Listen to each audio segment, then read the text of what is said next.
बिस्मिल्लाहिर्रहमानिर्रहीम। फ़हीम महबूब आपसे मुखातब है। आज का जो हमारा टॉपिक है इसमें हमने ये देखना है कि रिटर्न फाइल करते हुए हमने क्या चीज़ नोट करनी है। जो एक बड़ी रीज़न है इंडस्ट्री बेंचमार्क, उसको आप कह सकते हैं, पैरामीटर्स सब कह सकते हैं, या एक फंडामेंटल जो बेसिक रूल है वो हम उसको कह सकते हैं, जिसकी बेस पे जो सबसे बड़ी रीज़न है, जिसकी बेस पे जो एनालिसिस करने के बाद हमें एक नोटिस रिसीव होता है कि आपका जो नेम है वो सिलेक्शन ऑर्डर सिलेक्शन में आ चुका है। तो पैरामीटर्स डिफरेंट टाइम पे डिफरेंट लेक्चर्स में हम डिस्कस कर चुके हैं। तो ये एक जो मेन रीजंस है, जो यानी कि आप उसको कह सकते हैं कि 30-40% जो वेटेज है, जो बेसिक पैरामीटर्स हैं उनमें इसकी प्रायोरिटी है, जिसकी बेस पे हमें एक फंडामेंटल नोटिस रिसीव होता है कि आपका नाम जो है वो ऑर्डर की सिलेक्शन में आ चुका है, रैंडम बल्टिंग में आ चुका है।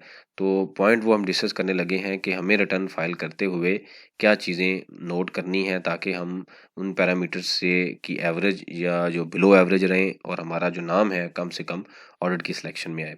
तो ये पॉइंट बेसिकली ये है। ये मैंने आपके सामने 2021 के काउंट्स बनाए हैं, ठीक है। एक कोई भी आप कह सकते हैं कि कंपनी है या इंडिविजुअल है, यानी कि एग्जांपल्स के लिए। और उसके साथ ही मैंने 2022 को भी कंपैरिजन दे दिया, ऑल्दो ये अभी कंप्लीट नहीं हुआ, लेकिन हमने उसको कंपैरिजन के लिए लिख लिया है। तो यहाँ पे आप देखें तो ये सेल है, कॉस्ट ऑफ सेल है, और 30% जीपी है। उसके बाद एक्सपेंसेस हैं डिफरेंट टाइम के, तो जो कि 2,52,100 के बनते हैं, विच इज़ 25% ऑफ सेल है। सेल की बेसिकली मैंने यहाँ पे कैलकुलेशन की है, परसेंटेज निकाली है कि ये जीपी कितने परसेंट ऑफ सेल है, 30% है। इसी तरीके से सैलरी 17.5% ऑफ रेवेन्यू है, सेल है, और सारे एक्सपेंसेस की डिफरेंट हमने एक कैलकुलेशन कर ली, और एंड पे जो प्रॉफिट है वो 3.5% है। तो ये एक साल का एनालिसिस है।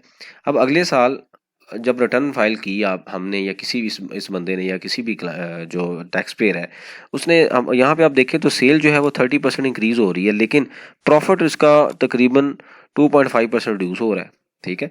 तो ये एक सबसे बड़ी रीज़न है। इसको एक एनालिसिस वो करते हैं, देखते हैं कि जी जीपी कम हो गया, सेल बढ़ी है लेकिन जीपी कम हो गया है।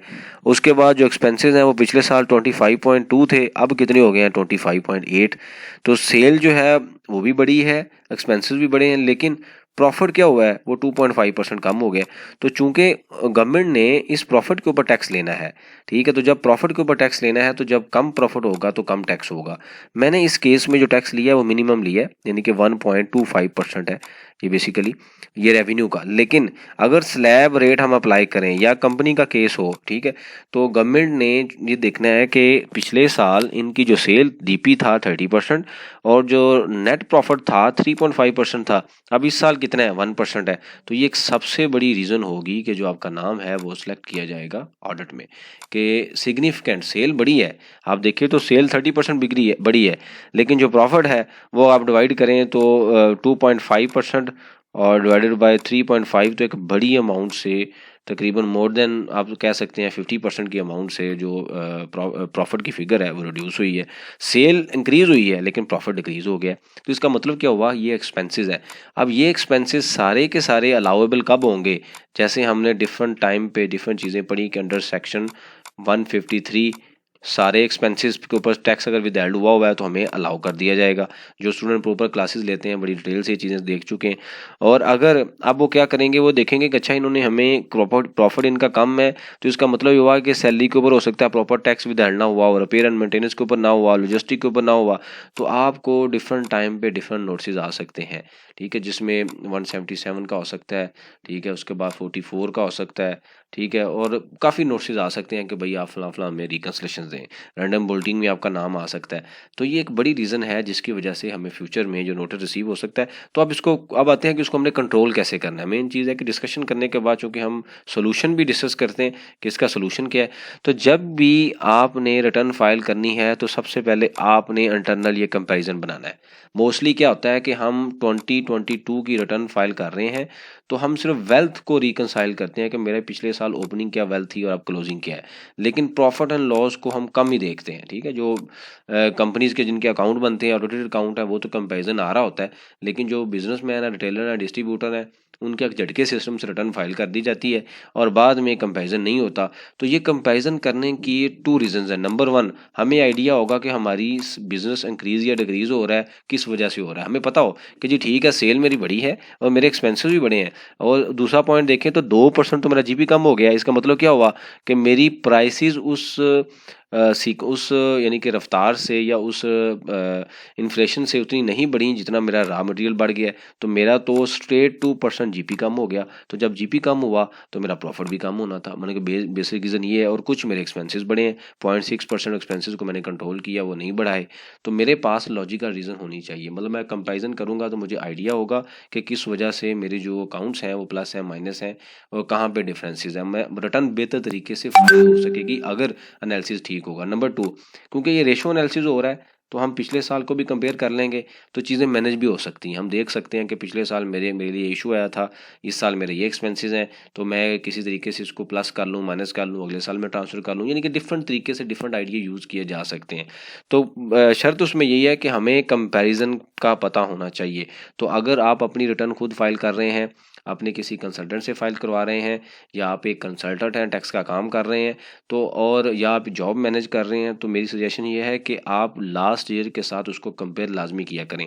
कंपेयर करने के 2 फ़ायदे हैं। नंबर 1, आपको खुद एक सेल्फ कॉन्फिडेंस होगा, आइडिया होगा, आपको स्ट्रेट पता चलेगा कि जी मेरा जो बिज़नेस रिड्यूस हुआ है, प्रॉफिट रिड्यूस हुआ है, वो एक लॉजिकल रीज़न है, वो हवा में नहीं है। लॉजिक है, मैं दे सकता हूँ। कल को अगर ऑर्डर सिलेक्ट होता है तो मैं एक्सप्लेन कर सकता हूँ कि मेरी ये रीज़न है, इस वजह से मेरा प्रॉफिट रिड्यूस हुआ है। जैसे कि हमने यहाँ पे देखा है कि सेल तो इंक्रीज़ हुई है लेकिन मेरा जीपी 2% रिड्यूस हो गया है। मतलब मेरी प्राइसेस उस सेल प्राइस उस सीक्वेंस से नहीं बढ़ी जिस सीक्वेंस से रॉ मटेरियल की प्राइसेस बढ़ गई हैं, तो इसलिए मेरा जीपी कम हो गया है। लेकिन मैंने नीचे आके जो ऑपरेशनल एक्सपेंसेस कंट्रोल किए हैं वो इतने ज़्यादा नहीं बढ़े। तो इस वजह से मेरे पास लॉजिकल रीज़न है और मैं एक्सप्लेन कर सकता हूँ कि फ्यूचर में अगर नोटिस आए तो मुझे पता होगा। तो ठीक है, 2-3 हमें यहाँ से जो चीज़ें हैं वो चेक करनी है। नंबर 1, जो इसको कंट्रोल करने के लिए कंपैरिजन करें। कंपैरिजन करने से आइडिया होगा, चीज़ें बेहतर होंगी, रिटर्न बेहतर तरीके से फाइल होगी, सेल्फ कॉन्फिडेंस आप होंगे कि अगर कोई मसला आएगा तो आप प्रॉपर्ली रिप्लाई कर सकते हैं। प्लस आप लास्ट ईयर को इस ईयर को जब रिव्यू करेंगे तो बिजनेस के बॉटलनेक्स हर्डल्स आपको नजर आएंगी कि कहाँ पे इश्यूज है। ऑल्दो ये सारी चीज़ें बिजनेस में ऑलरेडी आपको पता होती हैं, लेकिन रिटर्न फाइल चूंकि आप सम टाइम आप कंसल्टेंट से करवा रहे होते हैं, सम टाइम आप टैक्स पर्सन से करवा रहे होते हैं, तो वो वहाँ पे ये एनालिसिस करना इसलिए ज़रूरी है क्योंकि इसका बाद में हमने आंसर देना है कि जो भी चीज़ें हम डिक्लेयर कर रहे हैं इसकी हम अंडरटेकिंग ले रहे हैं, रिस्पॉन्सिबिलिटी ले रहे हैं, डिक्लेरेशन जो कर रहे हैं हमारी जिम्मेदारी है, तो हमने जब एक्सप्लेन भी करना है तो यहाँ पे जब आप एनालिसिस करेंगे तो आपके जहन में डिफरेंट टाइप के क्वेश्चन आ सकते हैं। आप डिस्कशन कर सकते हैं, ओपन डिस्कशन हो सकती है, उसको मैनेज किया जा सकता है। लेकिन अगर फॉर एग्जांपल आप सिर्फ 2020 की बेस पर रिटर्न बनाएं तो वो सही बनाएंगे आप, लेकिन चूंकि कंपैरिजन नहीं है तो वन फाइन डे जब नोटिस रिसीव होगा तो उस टाइम भी तो आपने कंपैरिजन बनाना है। वो सम टाइम आपको नोटिस के अंदर बना के भेज देता है तो आप खुद बनाएंगे। तो उस टाइम अगर आप यानी कि जब रिटर्न एंटर करने से पहले इनपुट के टाइम पे ही इसको फाइनल कर चुके होंगे तो आउटपुट या ऑडिट आता है तो हमें कोई इशू नहीं होगा। तो ये बेसिकली एक बेसिक रीज़न है, जो बुनियादी एक रीज़न है ऑर्डर सिलेक्शन की। तो हमें इन चीज़ों को कंट्रोल करना है और स्टेप बाय स्टेप जो चीज़ें इससे रिलेटेड जो चीज़ें हैं, पैरामीटर्स हैं, उसके ऊपर हम डिस्कशन कर रहे हैं ताकि मैक्सिमम जो नॉलेज है, अवेयरनेस है आप तक पहुँचे। आपके कुछ क्वेश्चन आते हैं उससे मैं सीखता हूँ, कुछ मैं आपको चीज़ें बताता हूँ, तो together we are learning from each other. तो ये जो प्रोसेस है इंशाल्लाह कंटिन्यू रहेगा और इससे रिलेटेड कोई क्वेश्चन हो, सजेशन हो और अगर आप समझते हैं कि उसको मज़ीद हम बेहतर कर सकते हैं तो आप मेंशन लाजमी किया करें ताकि एक दूसरे का जो प्रोसेस है लर्निंग का वो मैं आपसे सीखूं और हमारी जो चीज़ें हैं वो कम्युनिकेट रहें ताकि जो चीज़ें हैं वो ज़्यादा बेहतर तरीके से हो सकें। और अगर हम जॉब पे हैं, बिज़नेस को मैनेज कर रहे हैं या कंसल्टेंट हैं तो जो सर्विसेज की क्वालिटी है वो बेहतर हो सके। थैंक यू वेरी मच, जज़ाकल्लाह।